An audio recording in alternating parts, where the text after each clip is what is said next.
Hey guys, this is Andy. Wanted to welcome you back today as we're coming to the end of this project on Eakin, and because of that we're working on some of the finishing details. Today we've been putting doorknobs back on the house. The second floor is getting all new doorknobs, but on the first floor we're trying to keep the original feel of what was existing to the house. So in front of me I've got some of the old original doorknobs, all the parts and pieces to go with them, and we need to strip those down, rebuild them by getting out all the dust and the debris that's built up inside of them, and then we're going to add some silicone or some graphite and get those working properly again. So take a look at the things we're working with today, and we'll walk through the details of it.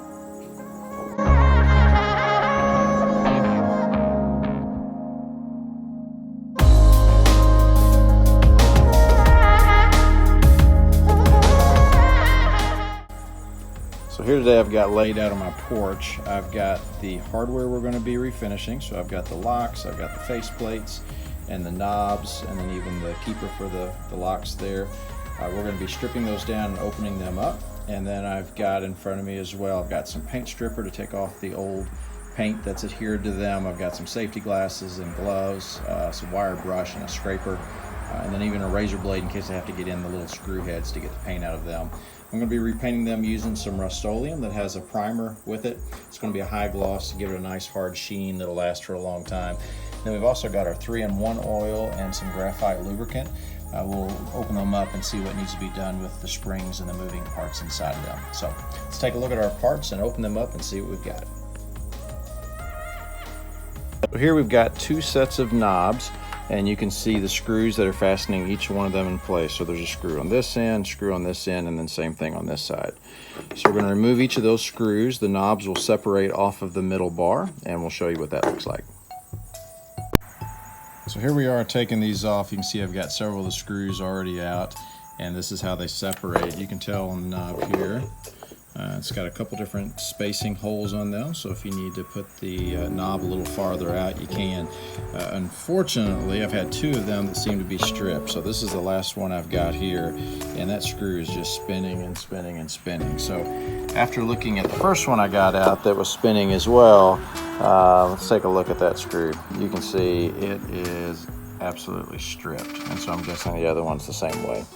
So we're going to work on this one a little bit more and see if we can get that last screw out of it. Okay, so here it is with all the knobs off of it. So it does have one screw that's holding it together on this back plate. You can see here that it is broken. This would have been originally cast in this shape, and so somewhat brittle for something that gets dropped or banged around. But typically it's attached to the door and not really hitting anything. So this side is the side that actually goes up next to the door, so that will be hidden. It doesn't change how well it will function. Looks like the spring all has movement on the inside as well here. So we're going to go ahead and disassemble it and see what we're working with on the inside.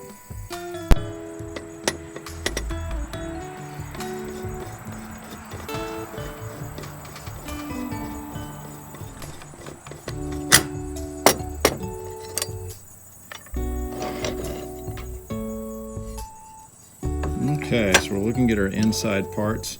One thing we want to do is to make sure that nothing is able to fly out on us. So when we start pulling the parts out, typically what I'll do is take a picture of it the way that it sits, and then I will take everything out that has a spring first just to make sure that it doesn't accidentally fly out and cause us to lose any parts. So you can see all the mechanism. This is sort of the deadbolt. This is the deadbolt portion that would slide out and lock the door, and then this is what would go into the catch or the keeper that's actually on the door jamb itself. So we're going to take these pieces out, get them cleaned up, get them oiled, and put back together. All right, so here we are with the parts laid out. I've taken everything out of it. I've used this firm bristle brush, which is actually, I think, for tile cleaning for the grout. And I've gone over all the insides trying to get the cobwebs and any loose dirt out of it. Now, I typically won't paint the inside because I don't want to make the inner workings get bound up if the paint gets too thick on there. So no paint on the inside. We will be stripping the outside of any paint that's left. Looks like we just have a little bit on this one, and then we will be adding the new paint to the exterior of it to keep it shiny and polished.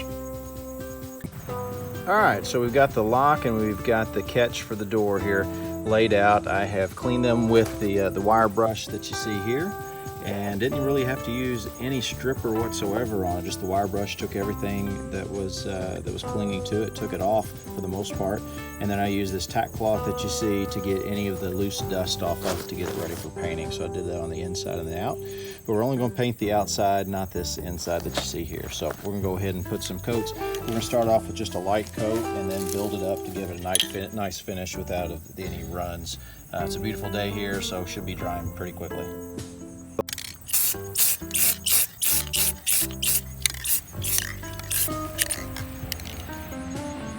So as the paint's drying in between layers on that, I'm working on some of the screws that go with these parts. So you can see the massive amounts of paint that is built up, actually making it to where you can't even get a flathead screwdriver in the groove anymore. So what we're doing is I'm taking the razor blade and cutting out the paint that's inside that groove, and then as much off the top of it as I can too. Then I'm placing all the screws in this cardboard box standing up, and then we'll paint all the heads as we go back and put the final coat of paint on the rest of the parts. So next up, we've got the face plates that go on either side of the door, and those we're going to treat the same way. So we're going to scrape off any of the excess paint around the edges using the razor blade that we've got here, and then we're going to use our wire brush to clean it off, and then our tack cloth to get all the dust and debris off of it, getting it ready for paint. So let's get those cleaned up and see what they look like. So next up, we've got these last two locks. You can tell they're slightly different in size. One of them has a little bit of a brand name that's visible here, pin on this side, and then can't really make out what that side is. This one's in a little bit better shape than this one. This one has a bend to it. You can see up at this side, we've got a gap here. So we're gonna try to figure that out when we open it up. Maybe something that's come undone. But these go together and come apart the same way. You can see there's the one screw on each one. We're going to take that apart, take it off slowly to make sure no springs pop out at us and lose any parts. So let's get these opened up.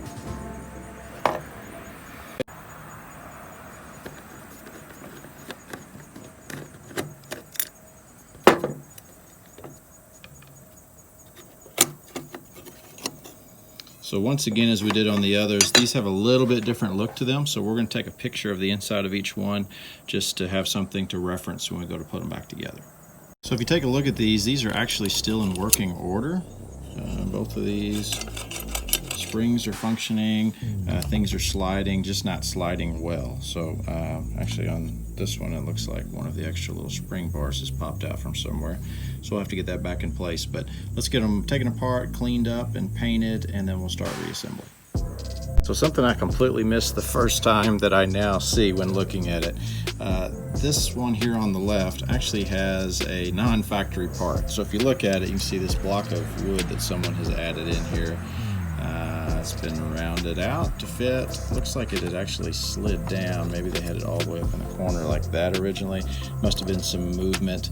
This is where the post goes through for the knob, and they added that in to keep things in place.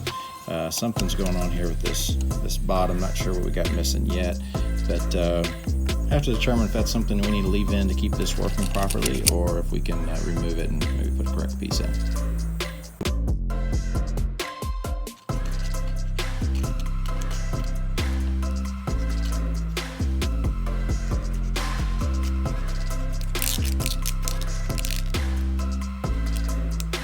So everything's laying out here drying after the third coat of paint.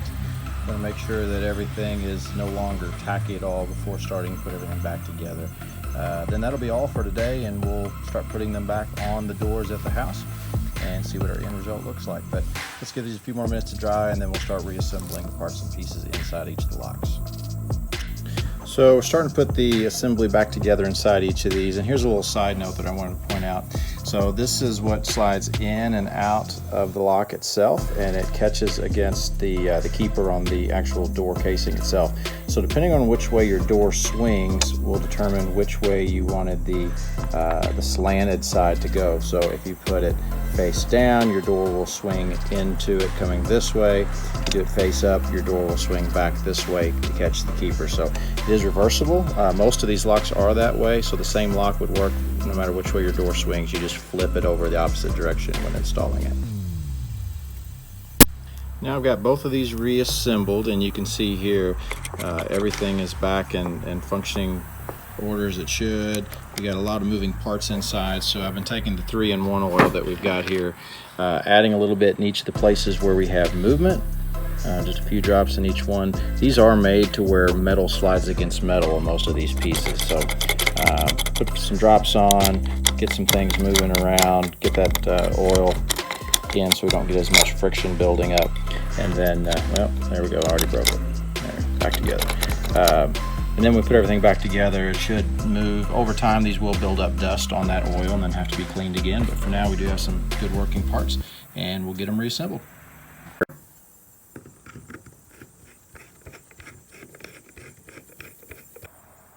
So everything's now reassembled and fully oiled and ready to go back in the house. So we're going to gather these up, take them down, reinstall them on the doors, and see what they look like.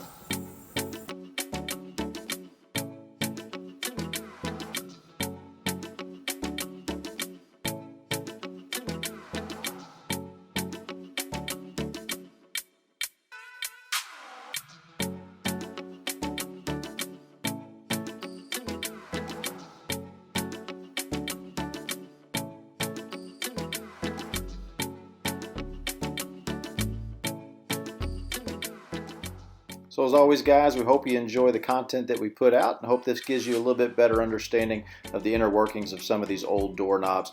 Also, we're going to have a final video coming out on this home on Eakin, so make sure you keep and watch. Hit the like and subscribe button. That way it'll give you alerts as those videos come online. Thanks again.